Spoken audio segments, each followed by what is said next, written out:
friends, welcome to my YouTube channel. I am your host Indrani. Please subscribe my channel and press the bell icon button. अगर आप लोगों को मेरी story बहुत अच्छी लगी तो अपने फ्रेंड्स के साथ ज़रूर शेयर कर देना। और फ्रेंड्स, अगर हो सके तो प्लीज़ अपने फ्रेंड्स लोगों को भी मेरे चैनल को सब्सक्राइब करने ज़रूर बोलना। आज की जो स्टोरी सेंडर है, इनका नाम है अलीशा रॉय। वो बताती हैं उनकी जो मॉम है वो टीचिंग करती हैं, वो एक टीचर है, गवर्नमेंट टीचर। एक बार इसी तरह उनका लखनऊ में ट्रांसफ़र हो गया कोई गांव में। उनका जो स्कूल था, स्कूल से उनका घर आने का रास्ता काफ़ी दूर था। वो अपनी स्कूटी में आना जाना करती थी। वो अकेली ही वहाँ पर गई थी क्योंकि अलीशा लोग जो थे उनका अपना घर था। वो दादी दादा के साथ रहती थी, उनका पापा भी उन्हीं के साथ रहते थे। उनकी मॉम स्कूल से एक दिन आ रही थी, तब एग्ज़ाम्स चल रहे थे, अप्रैल का महीना था। काफ़ी शदीद गर्म पड़ी हुई थी, बहुत गर्मी थी। उनकी मॉम को आते आते अचानक से एक दो दुकानें भी हैं, बिल्कुल सुनसान रास्ता है और वो कच्ची मिट्टी का रास्ता है, रोड भी नहीं बना हुआ था। इधर उधर काफ़ी झाड़ियाँ और पेड़ हैं। उनकी मॉम आ रही हैं बिल्कुल सुनसान सड़क पर, मतलब वही रास्ते में। उनकी मॉम देख रही है कि एक बच्चा एकदम खाली पैर में और बिल्कुल खाली बदन में, एक बस शॉर्ट पहना हुआ था, वो बच्चा वहाँ पर अपना खेल रहा है, बिल्कुल अकेला। काफ़ी काला सा बच्चा है और लग रहा था आसपास के कोई आदिवासी का बच्चा होगा। तो उसकी मॉम आगे बढ़ती रही, अपने स्कूटी को लेके पैदल पैदल आ रही थी। तो बच्चा अचानक से उनको देखकर खड़ा हो गया।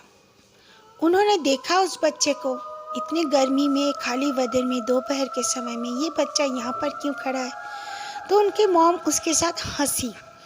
तो बच्चा भी उनको देखकर हंस रहा था, लेकिन उनको लग रहा था ये बच्चा कुछ अजीबोगरीब दिख रहा था। उसके हाथ पैर काफ़ी पतले और लंबे लंबे थे और उसके घुटने उसके पैर के हिसाब से काफ़ी बड़े बड़े, और उसके जो पैर का निचला हिस्सा भी काफ़ी बड़ा था। और वो बच्चे का जो कोहनी था वो भी काफ़ी, मतलब हड्डीदार, एकदम बड़े बड़े थे। हाथ भी लंबे लंबे थे, लेकिन बच्चे का हाइट इतना भी लंबा नहीं था। करीब करीब वो 6 या 7 साल से ज़्यादा बड़ा नहीं लग रहा था। बच्चे के सर पर बिल्कुल भी बाल नहीं थे और उसकी जो आँखें थे काफ़ी मोटी मोटी थी, बड़ी मोटी, मतलब एकदम। उसके जो फोरहेड थे उनमें भी उसके आँखें बिल्कुल फैले हुए थे। उसकी मॉम उसको देखती ही रही। वो चलते चलते पीछे मुड़कर उसे देखती रही। फिर उसकी मॉम थोड़ी सी आगे हुई है अचानक से, और फिर उसके मॉम ने इतना भी कहा कि जाओ घर जाओ बेटा, इतनी गर्मी में तुम यहाँ पर क्या कर रहे हो, जाओ घर जाओ। तो वो बच्चा हंस रहा था, चलो जाओ अपना घर जाओ, ऐसे बोल रहा था। तो वो लड़का अपने सर को नाक के हिसाब से हिला रहा था। तो उसकी मॉम कहते कहते थोड़ा सा आगे देखी, फिर पीछे मुड़कर देखा तो वो बच्चा नहीं था, वहाँ से गायब हो चुका था। उसकी मॉम ने इधर उधर देखा, आसपास में ऐसे कोई घर भी नहीं था या कुछ भी नहीं था कि वो बच्चा अचानक से घुस जाए। उनकी मॉम फिर घर आ गई। घर आने के बाद वो अकेली ही रहती थी उस क्वार्टर में, मतलब उस रूम में। वो सोचने लगी कि ये बच्चा कौन था। उनको ना जाने क्यों उस बच्चे के बारे में सोचने को दिल कर रहा था। फिर उन्होंने अपना लंच किया। लंच करने के बाद वो थोड़ा सा रेस्ट करने चली गई। जब वो रेस्ट कर रही थी जिस रूम में, और एक्स्ट्रा एक रूम था, ज़्यादा बड़ा घर नहीं लिए थे उन्होंने, अकेले ही रहना था, तो उनको जैसे लग रहा था उनके पास बार बार कोई आके खड़ा हो रहा है। वो आंखें बंद करने से जैसे उनको फील हो रहा था। फिर वो इधर उधर देखने लगे, अपने लाइट को ऑन कर दिया। तब तक 5 बज चुके थे।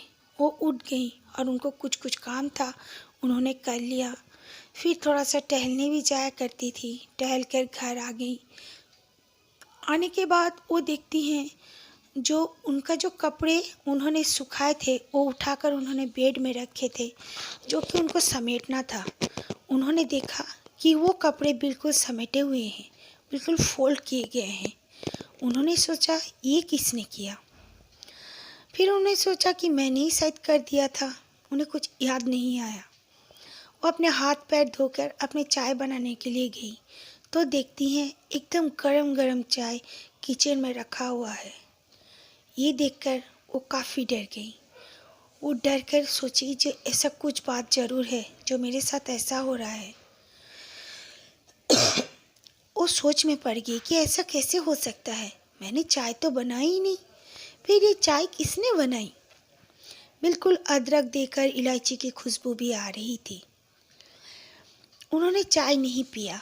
वो आकर अपने टीवी लॉन्च में बैठ गई। उनका टीवी भी नहीं था। वह अपना मोबाइल लेकर अपने पति को फ़ोन लगाई और उसने कहा कि मेरे साथ कुछ ऐसा ऐसा हो रहा है। उनके हस्बैंड ने कहा ये क्या कह रही हो, तुम्हें तो अकेले ही रहना है। फिर उनको कुछ महीने के लिए वहाँ पर कुछ एग्ज़ाम की वजह से उनको ट्रांसफ़र किया गया था। हाई क्लासेस के कुछ एग्ज़ाम की वजह से ज़्यादा दिन नहीं रहना था उनको। तो उनके हस्बैंड ने कहा तुम डरो मत, बेटी का तो समर वेकेशन स्टार्ट हो गया है, उसका तो छुट्टी हो गया है, मैं उसे तुम्हारे पास लेकर छोड़ देता हूँ। फिर तुम और वो दोनों एक साथ आ जाना।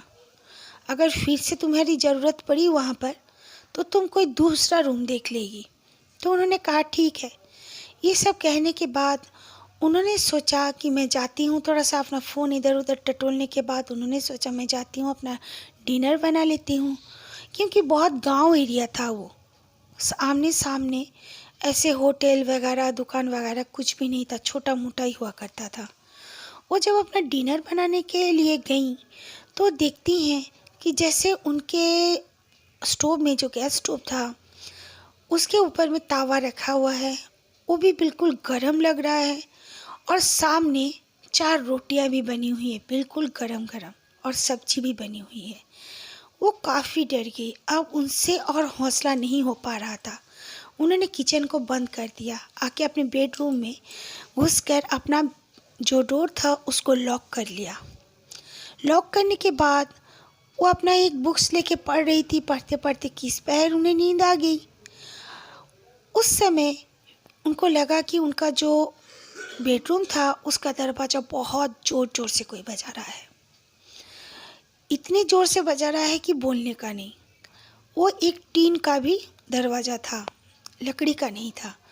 तो उन्होंने दरवाज़ा को जब खोला तो एक बच्चे के हंसने की आवाज़ आई और वो बच्चा दौड़ते हुए किचन के पास चला गया। किचन भी दिखता था उनके रूम से। वो बच्चा, किचन के दरवाज़ा बंद होने के बावजूद वो बच्चा वहाँ पर जाकर गायब हो गया। वो समझ गई ज़रूर कुछ बात है। उन्होंने अपने एक फ्रेंड से वहाँ पर जाने के बाद, जो एक दो लेडीज़ से उनका थोड़ा सा परिचय हो गया था मुलाकात करने की वजह से, वहाँ काम करने की वजह से, उनसे उन्होंने शेयर किया। तो सब ने कहा क्यों, क्या पता, वहाँ पर तो बहुत लोग रहते हैं। वो लोग भी कहीं के आसपास ही रहा करते थे। वो लोग बोले ठीक है कोई बात नहीं, तुझे अगर इतना डर लगता है तो तू हमारे पास रह जाना। तो वो रह गई। फिर उन्होंने दूसरे दिन, उनका छुट्टी था, गैप था एग्ज़ाम में, तो वो क्या कि एक मंदिर चली गई। मंदिर में जाने के बाद उन्होंने कहा बाबा मेरे साथ ऐसे ऐसे हो रहा है, मुझे समझ में नहीं आ रहा है कि ये कैसे हो रहा है।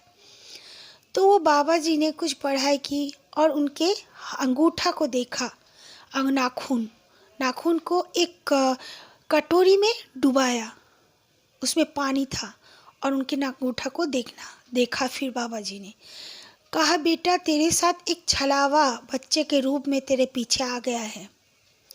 वो छलावा अब तेरे घर पर ही है। वो तुझे कुछ नुकसान नहीं करेगा और ना ही नुकसान करने के मर्जी से आया है। वो बस तेरे घर में रहकर तेरे साथ है, क्योंकि तुझे वो अकेला देखा है। वो कुछ खास खराब छलावा नहीं है। वो बच्चा वहाँ पर भटक रहा था, तू उसके साथ हंसी, उसे देखी, पूछी, इसीलिए वो तेरे पीछे चला गया है। वो तेरा मदद ही कर रहा है, बाकी और कुछ नहीं कर रहा है। बोला बाबा मुझे नहीं चाहिए ऐसे मदद, आप मुझ पे दया करो। जैसे मैं जब जाऊँ अपने घर तो ये मेरे पीछे ना आ जाए, मेरी बेटी भी आने वाली है। बोला कोई बात नहीं, ले तू मेरे पास ये धागा उनको बांध दिया उनके बायां हाथ में, और फिर एक दो ताबीज़ें भी दे दी और कहा तेरी बेटी आने से भी उसे एक ताबीज़ पहना देना, और उनके गले में भी दे दिया। फिर दरवाजे पे भी लगाने के लिए कह दिया और कहा कि वो छलावा ज़्यादातर तुझे कहाँ दिखता है। उन्होंने कहा किचन के पास दिखता है।